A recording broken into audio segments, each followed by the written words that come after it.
एक बार फिर आपका स्वागत है हमारे चैनल FW बैक में। मैं आशा करता हूँ आप लोग अच्छे होंगे, अच्छे से पढ़ाई कर रहे होंगे। तो आज का जो वीडियो है आपका थोड़ा लेट हो गया है। इस वीडियो में आपको चैप्टर 2 आपका जो एक्सरसाइज 1.2 है, एक्सरसाइज 1.2 में आपके MCQ जो थे और एक्सरसाइज 1.1 में जो आपके MCQ थे, इन सब का वीडियो आज बनाने जा रहा हूँ। आपसे मैंने कहा था जब ये एक्सरसाइज खत्म हो जाएगी तब इनके इकट्ठे दोनों के आपके सामने MCQ क्वेश्चन लेकर आएंगे, बहुविकल्पीय क्वेश्चन लेकर आएंगे। तो आज आपका जो टॉपिक होने वाला है वो आपके बहुविकल्पीय प्रश्न होने वाले हैं, MCQ क्वेश्चन होने वाले हैं आपके, ठीक है। तो इसमें आपको मैं बताऊंगा जितने भी आपके दोनों चैप्टर यानी एक्सरसाइज 1 और एक्सरसाइज 1.2 में जितने भी आपके MCQs हैं सारे करवाऊंगा। तो चलिए वीडियो स्टार्ट करते हैं। तो आपका पहला प्रश्न रहा, यदि 26 169 का HCF 13 है तो 26 169 का एलसीएम कितना होगा। देखिए अब आप 26 और 169 का एलसीएम तो निकाल सकते हैं, फिर भी इसका एलसीएम आता है आपका 338। अगर आपको मैं निकालना सिखाया है वीडियो में तो आप निकाल देंगे उसका, इसका आंसर आपको बताया, इसका 338 आंसर आएगा, ठीक है।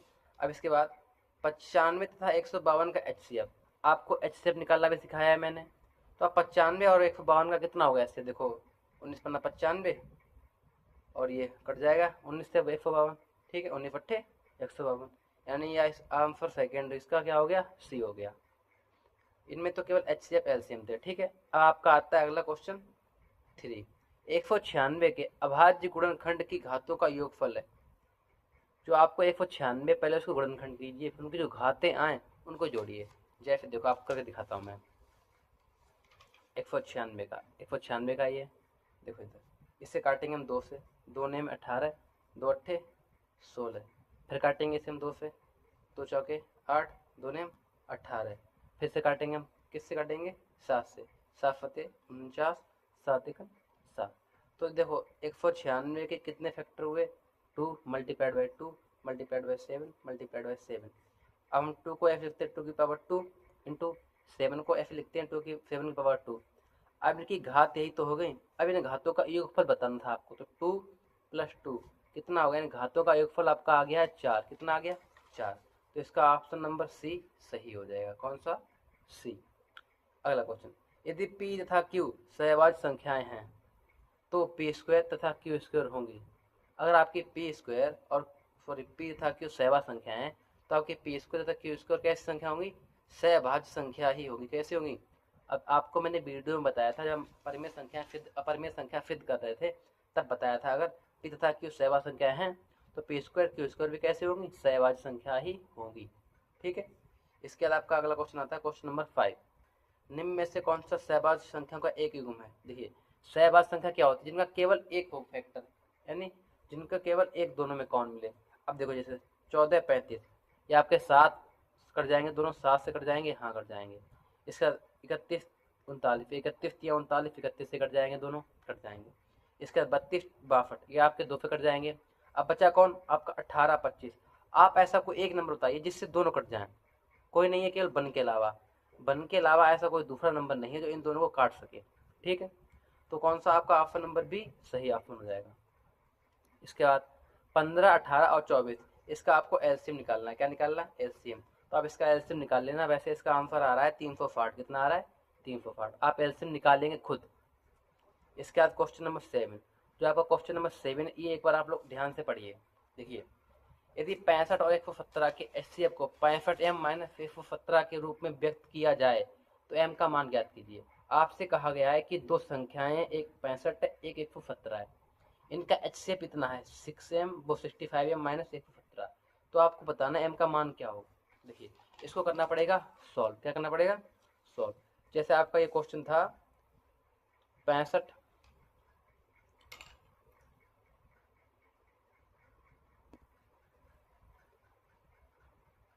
और 117, इनका जो आपका HCF है, HCF कितना है 65m माइनस 117, ये इसका HCF दे रखा है। अब आपसे कहा गया है कि आप m का मान ज्ञात कीजिए, यानी m आपको निकालना है। तो सबसे पहले हम अब ये इन्होंने दे रखा है, ठीक है, ये इनका HCF है। अब हम अपना HCF निकाल लेंगे, ठीक है। तो निकालो 65 का HCF और 117 का HCF निकालेंगे। 65 एकम 65, कितना बचा 2 52। अब 65 यहाँ पे लाए, फिर काटो, 52 एकन 52, तो 3 1 13 और 52, 13 चौके 52। अब देखिए हमारा HCF कितना आया 13, कितना आया 13, इनका कितना था 65m - 17। तो इस HCF की जगह क्या हम 65m - 117 नहीं रख सकते हैं? हाँ रख सकते हैं। तो इस HCF की जगह हम रखेंगे 65m - 117। तो 65m - 117 लिख लिया, बराबर में कितना था 13। ठीक, तो 65m, ये माइनस के हैं, इन्हें हम दूसरी साइड ले जाएंगे तो किसके हो जाएंगे प्लस के, 13 + 117। तो 65m बराबर 13 और 117 कितने हो गए 130, कितने हो गए 130। अब 65 से काटो, 65 एकन 65, 65 दूनी 130, यानी जो आपकी m की वैल्यू है वो कितनी आ रही है 2, कितनी आ रही है m की वैल्यू 2 आ रही है। तो इसका आपका ऑप्शन नंबर बी यानी 2 सही हो जाएगा। ठीक है, अब अगला देखिए, यदि p और q धनात्मक पूर्णांक इस प्रकार है कि p बराबर ab², कितना है p बराबर ab² है और q बराबर aq(b) है, जबकि a b अभाज्य संख्या है तो इनका एलसीएम देखिए आपके सामने कुछ दे रखा है, p बराबर दे रखा है ab², ठीक, इसके बाद p बराबर ab² और q बराबर aq(b), q बराबर a³ दे रखा है, q बराबर a³ दे रखा है। आपको इनका एलसीएम निकालना है, क्या निकालना है एलसीएम। अब देखो एलसीएम कैसे निकालते थे हम, किन्हीं भी संख्याओं का एलसीएम निकालते थे तो देखते हैं सबसे ज़्यादा पावर कौन सी है। जैसे इसमें AQ में सबसे देखो ये आपका a की पावर 1 हो गया, a की पावर 3 हो गया, इन दोनों बताओ पावर किसकी ज़्यादा है, इसकी तो AQ लिख दिया। अब इन दोनों में किसकी ज़्यादा है b की, तो b की हो गया, यानी आपका एलसीएम आ गया a³ और b², कितना आ गया a³ और b²। अगर यहीं पे आपसे HCF पूछ लेते हैं, HCF में हम देखते हैं जिसकी पावर कम हो और एलसीएम में जिसकी पावर ज़्यादा हो।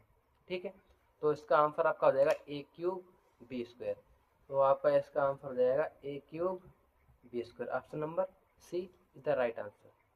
ठीक, अब ऐसे आपको देखना है क्वेश्चन नंबर 9, यदि 2 की पावर 2 इंटू 3 की पावर 3 इंटू 5 की पावर 4 और b बराबर 2 की पावर 3 इंटू 3 की पावर 2 इंटू 5, तब इनका HCF बताना है। क्या बताना है इनका HCF। देखिए अभी आपको सेम तरीके से बताया था मैंने क्वेश्चन ये वाला, क्या क्या दे रखा है देखो, आपका a बराबर 2³ a बराबर 2³ कितना a बराबर 2³ इंटू 3 की पावर 3 इंटू 5 की पावर 4, कितना दे रखा है इन्होंने, b की जगह कितना दे रखा है, b की जगह 2 की पावर 3 इंटू 3 की पावर 2 इंटू 5 की पावर 1, इतना दे रखा है। हमें निकालना है HCF। अभी आपको मैंने क्या बताया था, सबसे इनकी पावर कम देखें, किसकी पावर कम है, देखो इसमें 2 की पावर 2 ये रही 2 की पावर 2, अब इसमें वो किसकी कम है, इन दोनों में देख लिया हमने 2 की पावर 2 कम थी इसमें थोड़ा ऊपर यहाँ पे 2 की पावर 2 था यहाँ पे, सॉरी, तो इसमें से 2 की पावर 2 कम है मतलब, तो हमने 2 की पावर 2 लिख लिया, इंटू इसमें कौन सी कम है 3 की पावर 2 कम है, इसमें कौन सी कम है 5 की पावर 1। अब इनका मल्टीप्लाई कर लो सही से, 2 का स्क्वायर 4 इंटू 3 का स्क्वायर 9 इंटू 5, 9 5 ने 5 चौको 20, 200, 2 ने 18, 180, यानी आपका 180 सही होगा। कौन सा होगा 180 आपका सही आंसर होगा। ठीक है, अब इसी प्रकार आपका आता है अगला क्वेश्चन, क्वेश्चन नंबर 10। क्या आता है क्वेश्चन नंबर 10 आता है। तो क्वेश्चन नंबर 10 पे हम लिखेंगे, देखेंगे क्या क्वेश्चन है आपका। तो सबसे पहले आपको देखना है क्वेश्चन नंबर 10 में कह क्या रहे हैं, 144 के अभाज्य गुणनखंडों में 2 की घात बताइए। अब सबसे पहले आपको 144 के अभाज्य गुणनखंड करने पड़ेंगे। क्या करना पड़ेगा गुणनखंड, तो 144 मैंने लिख लिया ये, ठीक है 144। अब इनके अभाज्य गुणनखंड करो, तो इनको गुणनखंड करो, 2 से काटेंगे, हाँ कट जाएगा, 2 सत्ते 14, 2 दूनी 4, फिर 2 से काटेंगे, 2 3 6, 2 6 12, फिर 2 से काटेंगे, 2 1 2, 2 8 16, फिर 2 से काटेंगे, 2 9 18, फिर 3 से काटेंगे, 3 3 9, 3 1 3। तो इसके अभाज्य गुणनखंड कितने हो गए 2 multiplied by 2 multiplied by 2 multiplied by 2 multiplied by 3 multiplied by 3। आपसे पूछा क्या गया है 144 के अभाज्य गुणनखंडों में 2 की घात। अब 2 की कितनी घात हो गई 1 2 3 4, 2 की पावर 4। अब 2 की घात हमसे पूछा केवल, तो 2 की पावर यानी 4, आपका राइट आंसर क्या हो जाएगा 4, तो इस पर टिक लगाइए 4 पे, यानी ए वाले पे टिक लगाइए। ठीक है। अब इसी प्रकार क्वेश्चन नंबर आपको 11 दिया गया है। कौन सा दिया गया है? 11 दिया गया। मासा, मासा का मतलब होता है आपका HCF। क्या होता है? HCF। इन दोनों संख्याओं का HCF कितना है? तो हमें एलसीएम ज्ञात करना है। क्या ज्ञात करना है? एलसीएम। तो चलिए इसका एलसीएम पता करिए आप लोग। देखिए एलसीएम पता करने के लिए आपको मैंने एक वीडियो में बताया था फॉर्मूला। कौन सा था? पहली संख्या गुणा दूसरी संख्या बराबर HCF गुणे LCM। ये वाला आपको मैंने फॉर्मूला बताया था। अब देखो इसमें मासा कितना है HCF, और पहली संख्या होगी आपकी 99, दूसरी होगी 153। आपका HCF कितना है? 9। निकालना क्या है? LCM। क्या निकालना है? LCM। तो इसे सॉल्व करेंगे तो LCM बराबर आपका हो जाएगा 99 गुणे 153 अपॉन में 9। ठीक है। अब इसे हम सॉल्व करेंगे तो काटो, 11 से कट जाएगा, 11 आ गया। 9 को कटेंगे 99 तो 11 वाला कटेगा। अब 11 का मल्टीप्लाई 11 तियाँ 33, 33 की 3 हाफिल 3, 11 पचे 55, 55 और 3 55 और 3 58 की 8 हाफिल 5, 11 एकन 11, 11 और 5 11 5 16, यानी आपका राइट आंसर आ रहा है 1683। कितना आ रहा है? 1683। अब इसी प्रकार आपका क्वेश्चन नंबर आता है 12। यदि दो धनात्मक संख्या ए और बी, ए बराबर एक्स की पावर 5 इंटू वाई की पावर 2, बी बराबर एक्स की पावर 3 इंटू वाई की पावर 3 के रूप में लिखी जाती हैं, जहां एक्स और वाई अभाज्य संख्याएं हैं, तो हमें HCF बताना है इन दोनों का। देखिए अभी मैंने क्या कहा था, HCF में हम पावर कम देखते हैं कि किसकी पावर कम है।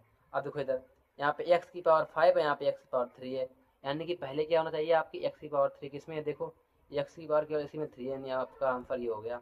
दूसरा y की पावर 2 और y की पावर 3, कम कौन सी है? y की पावर 2, तो ये लिख देंगे y की पावर 2, तो ऑप्शन नंबर सी आपका राइट आंसर हो गया। ठीक है। इसी प्रकार आपको देखना है क्वेश्चन नंबर 13। दो संख्याओं a और b का HCF 5 है। आपकी कोई दो संख्याओं का HCF कितना है? 5।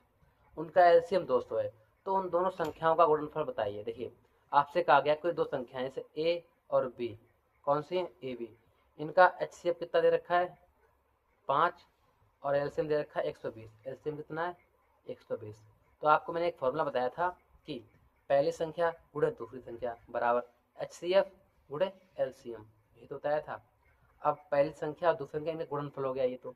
अब आपसे यही पूछा जा रहा है कि उन दोनों संख्याओं का गुणनफल ज्ञात कीजिए, यानी HCF का मान रख दो और LCM का मान रख दो। सॉरी यहाँ पे 200 था, LCM का मान रख दो, दोनों को आपस में कर दो मल्टीप्लाई, 2 पंचे 10, यानी 1000 आपका राइट आंसर हो जाएगा।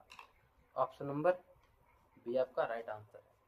अब देखिए इधर, यदि दो संख्याओं का HCF, पहला क्वेश्चन देखो, यदि दो संख्याओं का HCF 1 है तो वे संख्या कहलाती हैं। जिनका HCF 1 होता है वो केवल सहवास संख्या होती है। देखो मैंने आपसे क्या कहा था, सहवास संख्याओं का फैक्टर केवल 1 होता है, इसका मतलब वो केवल 1 से विभाज्य होगी, इसलिए क्या उनका HCF कितना होगा? केवल 1 होगा। कितना होगा? 1। ऑप्शन नंबर बी आपका सही हो जाएगा। ठीक है। अब ये तो आपकी एक्सरसाइज 1.1 में इतने बहुविकल्पीय थे। अब जाते हैं एक्सरसाइज 1.2 में। अब आपकी आती है एक्सरसाइज 1.2 के MCQ में बहुविकल्पीय प्रश्न जो है आपको कराऊंगा। तो सबसे पहले इसमें आपको पहला क्वेश्चन देखना है कि निम्न में कौन सी अपरिमेय संख्या नहीं है। आपको बताना है इनमें से कौन सी अपरिमेय संख्या नहीं है। तो देखिए √10 ये भी आपकी कैसी है? √24 ये भी कैसी है? √35 ये भी कैसी है? अपरिमेय। ये तीनों कैसी हैं? आपकी अपरिमेय। अब देखो √121 ये परिमित क्यों है? क्योंकि अगर हम √121 को सॉल्व करेंगे, यानी इसको हम लिख सकते हैं 11 मल्टीप्लाइड बाई 11, तो आपका एक बार में बाहर आएगा 11। ये कैसे होगी? एक परिमित संख्या हो गई, इसलिए आपकी अपरिमित संख्या नहीं है, यानी ऑप्शन नंबर डी आपका राइट हो जाएगा। इसके बाद क्वेश्चन नंबर 2, यदि P तथा Q दो अभाज्य संख्या है तो उनका मात्रा कैसा होगा? अभी आपको पहले ही वाले एक्सरसाइज 1.1 में बताया गया था क्या कि P और Q अगर अभाज्य संख्याएं हैं तो उनका HCF कितना होगा? 1। कितना होगा? मात्रा कितना होगा? 1 होगा। ठीक। अब सबसे छोटी अभाज्य और सबसे छोटी भाज्य संख्या का गुणनफल। अब आपको बताना है पहले सबसे छोटी अभाज्य संख्या होती क्या है। सबसे छोटी अभाज्य संख्या होती है आपकी 2। कितनी होती है? 2 होती है। ठीक है। और भाज्य संख्या क्या हो सबसे छोटी? 4। क्या होती है? 4। इन दोनों का मल्टीप्लाई कितना आ जाएगा? 8। 8 आपका राइट आंसर हो जाएगा। 8 है, हाँ है, ये आपका राइट आंसर हो गया। इसके बाद देखिए अगला क्वेश्चन क्या है। अगला क्वेश्चन है कि शून्येतर परिमेय संख्या और एक अपरिमेय संख्या का गुणनफल क्या होता है। देखिए अगर अपरिमेय संख्या का गुणनफल कर दें किसी के भी साथ तो आपका क्या होगा? सदैव, यानी आपकी परिमेय संख्या का अगर मल्टीप्लाई हम कर दें किसके बाद, अपरिमेय संख्या का, तो सदैव एक अपरिमेय संख्या ही आएगी। क्या आएगी? सदैव अपरिमेय संख्या ही आएगी। ठीक है। अब आपका आता है क्वेश्चन नंबर 5वां, 22/7 पाई है। ये पाई क्या होती है? आपकी अपरिमेय संख्या होती है, तो इसलिए दी गई संख्या क्या होगी? आपकी एक अपरिमेय संख्या ही होगी। ठीक है। इसके बाद आपका अगला क्वेश्चन आता है अपरिमेय संख्या, इनमें से कौन सी अपरिमेय संख्या है? आपकी पाई कैसी है? एक अपरिमेय संख्या होती है, इसलिए आपका ऑप्शन नंबर बी सही होगा। इसके बाद क्वेश्चन नंबर 7, संख्या 4√3, जो आपके सामने संख्या 4√3 है वो क्या है? एक अपरिमेय संख्या है। कैसी संख्या है? अपरिमेय संख्या है। तो आज के वीडियो में इतना ही था। आपके बहुविकल्पीय सारे खत्म हो गए, जो आपके इसमें केवल एक्सरसाइज 1.1 और एक्सरसाइज 1.2 के MCQ कराए हैं मैंने। ठीक है, एक्सरसाइज 1.1 और 1.2। इसका जो आपकी मतलब विविध प्रश्नावली होती है वो मैंने कराई नहीं है। ठीक है, उसके ना MCQ कराए हैं और ना उसके क्वेश्चंस कराए हैं, वो आपको खुद करने हैं। विविध का मतलब होता है आपको खुद करना है, जो आपकी विविध प्रश्नावली होती है उसमें आपने जो पीछे एक्सरसाइज पढ़ रखी है उनसे ही सारे क्वेश्चन बने होते हैं। तो आपको केवल क्या करना है, इसको एक्सरसाइज 1.1 और 1.2 के वीडियो डालूंगा मैं। इसके जितनी भी आपकी विविध एक्सरसाइज होंगी वो आप खुद सॉल्व करोगे। क्या करोगे? खुद सॉल्व करोगे। और जो क्वेश्चन सॉल्व ना होता हो आप हमारे चैनल पे कमेंट करिए, उसका हम सॉल्यूशन आपके पास सेंड करेंगे। ठीक है। तो आज के लिए इतना ही था। अगर आपको वीडियो अच्छा लगा तो वीडियो को लाइक कर दें और हमारे चैनल को सब्सक्राइब कर दें। अब मिलते हैं अगले वीडियो में। अगला वीडियो आपका एक्सरसाइज 2.1 का होने वाला है, तो जो आपका जल्दी ही आएगा।